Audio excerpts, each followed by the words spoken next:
या ज्या समाधी दिसत आहेत आता आपल्याला, तुम्हाला पहिलं प्रथम मी सगळ्या समाधी दाखवतो. इकडे बघा, ह्या पूर्ण एका रांगेत इथे जे काही महंत होऊन गेलेले आहेत त्यांच्या समाधी आहेत.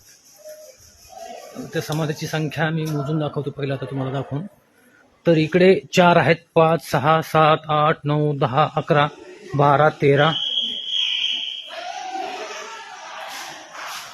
14, 15 आणि इकडे 16, 17, 18, 19, 20 ह्या 20 समाध्या ज्या आहेत त्या महंतांच्या आहेत.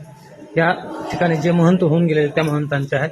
आता तिकडे एक सुरुवातीच्या समाधीचं मी तुम्हाला दाखवलं. आता हे बघा, परमपूज्य आनंदजी भारती महाराज हे किती 1695 ते 1735 म्हणजे 40 वर्ष या ठिकाणचे ते महंत होते. आणि हा काळ जर लक्षात घेतला तर हा शिवाजी महाराजांच्या काळातली गोष्ट. इकडे बघा, त्याच्या अलीकडे जर आलो तर आपण, तर हा 1605 हा परमपूज्य गणेशजी भारती महाराज.